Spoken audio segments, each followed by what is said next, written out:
In a big setback to the Congress, its government in Arunachal Pradesh has fallen and all its MLAs, barring the former Chief Minister Nabam Tuki, have shifted to the PPA, a part of a BJP-led alliance. To discuss the developments of the day, we have with us my colleague Manoj. Hello. So Manoj, we understand that the Chief Minister and his ministers, they remain the same. It's just that they're now under a new party. Can you break that down for us? They all will remain the same. Pema Khandu, he was sworn in as a chief minister exactly 2 months ago on July 16. So today it was a shocker for the Congress. The chief minister and all the MLAs, barring Mr. Tuki, they left the Congress and joined this regional party, which is part of NEDA, which is an alliance for Northeast formed by the BJP. So essentially the characters will remain the same. The Congress has lost its government. That is the only difference. The government will be of this PPA. All right. Also, but Manoj, what transpired behind the scenes? What triggered this mass exodus of MLAs?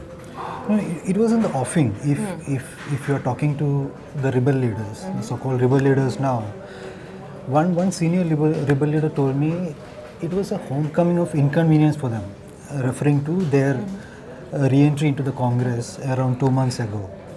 It was prodded by the Supreme Court. Supreme Court had given this landmark verdict, restoring status quo ante in the state. So all these MLAs who had left the Congress had become automatically Congress MLAs. So they had to form this government. The Congress High Command intervened, Tuki stepped down, and Mr. Pema Khandu took over. But ever since then, there has been trouble. It all started with the appointment of the Speaker first. The Speaker was a Tuki loyalist. Khandu removed him and replaced with one of his men.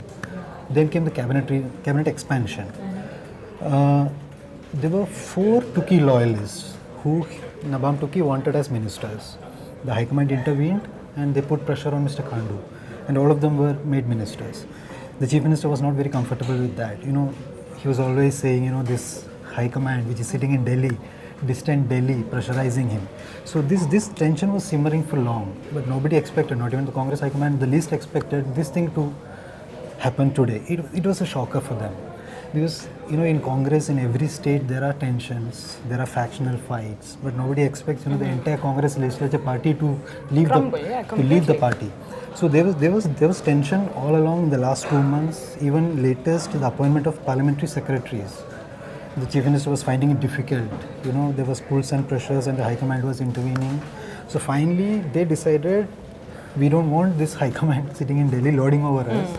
We will form a regional party, which will anyway help the aspirations of the state. And this another point that we're making is that, the center, you have a BJP government at the center. There is a donor ministry for the Northeast. And there are huge funds, after the abolition of the Planning Commission, the funds are devolved in a separate manner. So for a state like Arunachal Pradesh, they need funds. Khandu today issued a statement after this whole episode, pointing out the financial mess the state is facing. There are huge debts. So he needs funds. And when you're part of this NEDA, this BJP-led alliance, it obviously helps, the state getting more funds from the center. So that is the second consideration, one apart from the problems within the Congress that they are facing. But so you mentioned the Congress. So where does all this leave the Congress? It's a big setback for them. What does this mean for them now? The Congress obviously is in a very difficult situation now. As on today, the party is ruling in only 7 states, and including a Pondicherry, a union territory. And apart from Karnataka, all these are very, smaller states. You have Himachal, you have Uttarakhand, you have 3 states in the northeast. So the party is not in power in any of these big states. If we go by statistics, around 6% of the population is under Congress rule now. So that's a very difficult situation for the party to find itself in. And, it has happened at a time when the Congress is trying its level best to regain lost ground in Uttar Pradesh and in Punjab, which are going to elections soon. Very crucial next year. Very crucial elections. Yeah. So this setback, losing a government in a distant state like Northeast may not be a big setback in that sense, but politically it is. Arunachal Pradesh only has 2 MPs.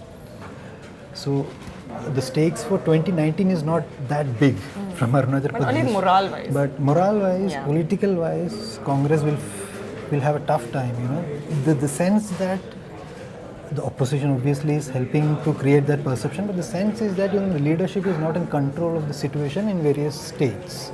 after 2014, you had around 10, 11 top leaders, including former chief ministers like Vijay Bahuguna and all, had left the party.